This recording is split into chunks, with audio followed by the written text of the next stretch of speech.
9-cu sinif üzrə natural ədədlər mövzusunun davamına baxacağıq. 21-ci sualda əbob n10 bərabərdir n bərabərliyi verilib. Burada n-in qiymətlərini istəyir. Əbob və əkobda belə bir qayda var idi ki, verilən bir ədəddən digəri böləndirsə, yəni bir ədəd digərinə bölünürsə, o zaman bölən əbob, bölünənsə əkobdur. Burada da n10 n-ə bərabər olduğuna görə buradakı n böləndir. Yəni n 10-un böləni olmalıdır. Variantları nəzər salaq. A variantında 2, 4, 6, 8 bu olmaz. Çünki 4, 6, 8 onun böləni deyil. 1, 3, 6, 9 yenə onun böləni deyil. 1, 2, 5, 10 cavab C variantıdır. Çünki 10 ədədinin bölənləri 1, 2, 5 və 10 ədədləridir. 22-ci sualda Vaqifin addımı 80 cm, Sabirin addımı 70 cm-dir. Hansı ən yaxın məsafədə onların hər ikisi tam sayda addım atar? Hər ikisi tam sayda addım atar deyirsə və ən yaxın məsafə sözünü işlədirsə, bu zaman biz əkob tapmalıyıq. Bu tip tapşırıqlarda adətən əkob tapılır. Əkob 80, 70. Hər ikisini yazırıq. Sadə vurğulara ayrım üsulundan istifadə edəcək. Deməli, 80-i 2-yə bölürük 40, 42-yə bölürük 20, 22-yə 10 dəfə, 12-yə 5 dəfə, 5-də 5-ə bir dəfə bölünür. 70-i vurğulara ayırırıq. Eyni qaydada 2-yə bölünür 35 dəfə, 35 5-ə bölünür 7 dəfə, 7 də 7-yə bölünür 1 dəfə. İndi əkobu tapmaq üçün bu vurğulardan birini yazırıq. Fərqi yoxdur. Misal üçün 80-in vurğularını yazıram. Birbaşa 80 də yaza bilərsiniz. Deməli 4 dənə 2, 5 vurulsun. 80-də olmayan vurğuları tapırıq. Deməli burada 5 vurğu 80-də yoxdur. 2 vurğu da var, 5 vurğu da var, 7 vurğu yoxdur. Ona görə də 7-ni əlavə edirik. Deməli bunların hasili 80 eləyirdi. 80 də 7-yə vuranda eləyəcək 560 cm. Deməli bizim cavabımız olmalı idi 560 cm. 23-cü sualda belə bir hesablama verib. Bu hesablamanı həll eləmək üçün qruplaşdırma üsulundan istifadə edirik. Yəni 100-dən 1-ə qədər olan və yaxud 1-dən 100-ə qədər olan ədədləri verib. Bunları hissə-hissə qruplaşdıracaq. Yəni 2, 2, 100 çıxılsın 99, 98 çıx 97, 96 çıx 95 və s. 2 çıxılsın 1. Fərqləri qruplaşdırdıq. Bunların hamısı 1 il. Yəni 1, üstə gəlinsin 1, üstə gəlinsin 1, üstə gəlinsin və s. üstə gəlinsin 1. Yəni biz burada neçə dənə 1 olduğunu tapmalıyıq. 1-dən 100-ə qədər olan ədədlərdir və biz bunları 2-2 qruplaşdırdıq. Əgər 2-2 qruplaşdırırıqsa, onda deməli burada 50 dənə ədəd alınmış olur. 50 dənə 1 alınmış olur. 50 dənə 1-i topladığımız zaman da cavabımız eləyəcək 50. Yəni D variantı.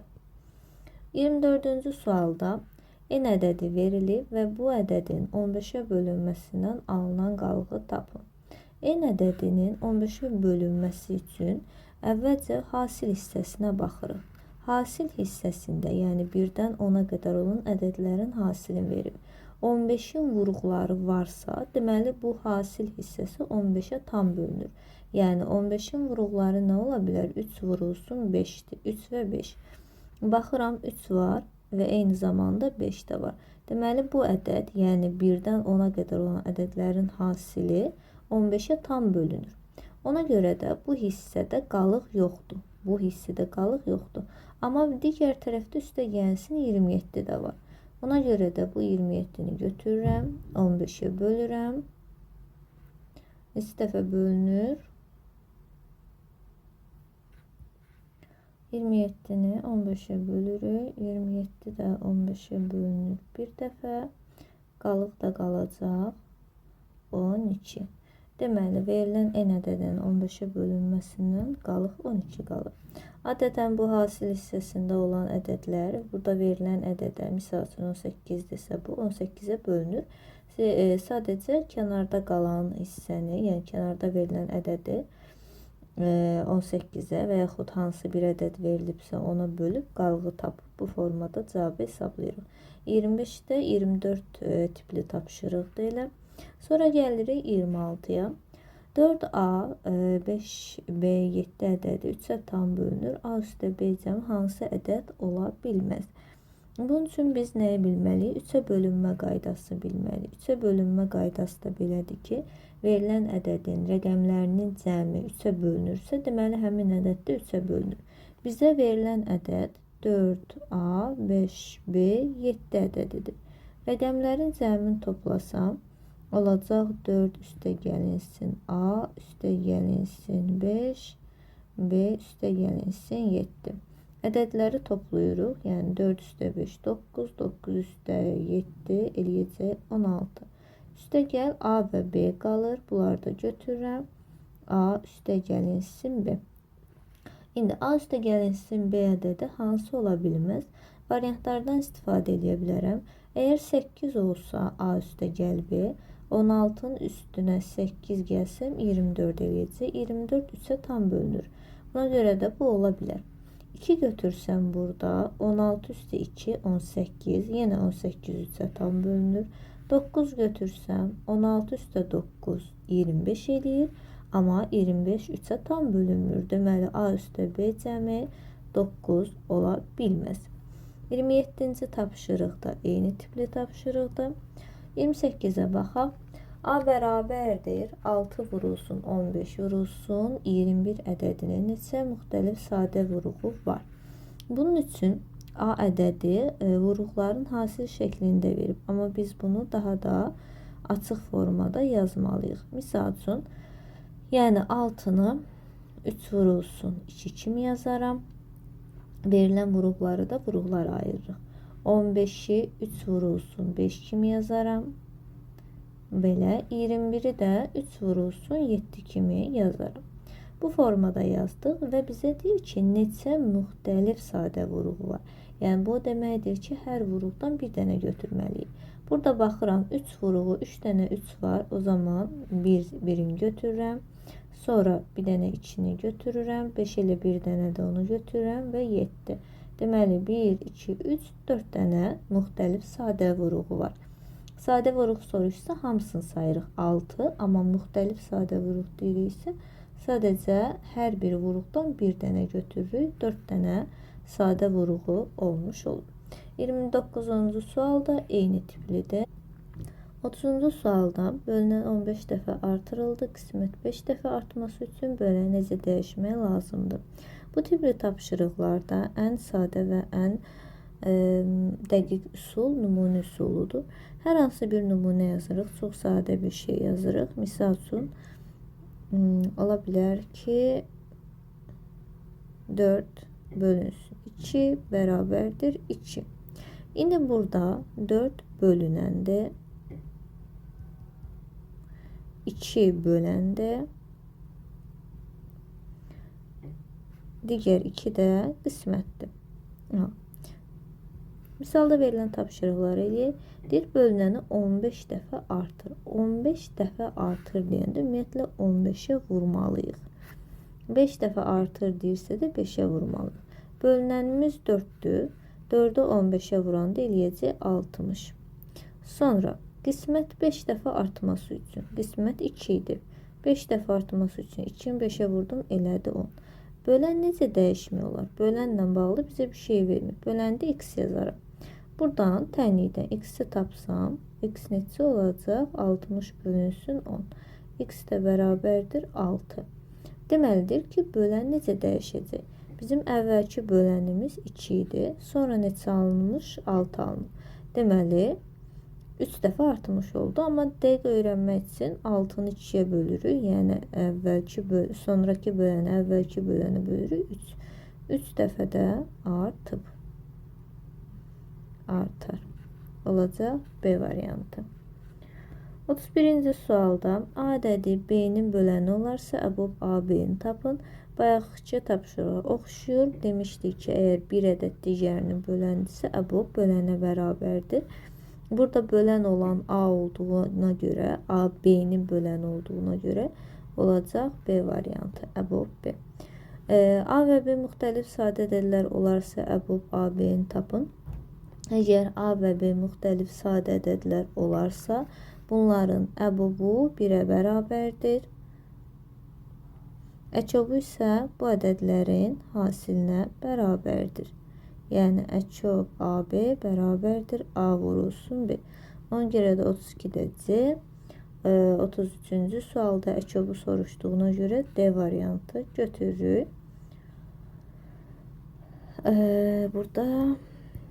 Burada bölən deyir. A ədədi B-nin böləni olarsa, burada olacaq B variantı. 33-də B variantı olacaq. Çünki burada böləni soruşur. Sadə ədədləri soruşmur. A ədədi B-nin böləni olarsa, əçob bölünənə, yəni B-yə bərabər olur. Amma əbobu isə bölənə, yəni A-ya bərabər olur. Burada 34-cü sualda sadə ədədlərdir deyə A və B qarşılıqlı sadə ədədlərdir. Əçob AB onların hasilinə bərabər olur. Ümumiyyətlə, bu 4 sual sadəcə qaydaya əsaslanan sualdır. Yadda saxlamaq lazımdır.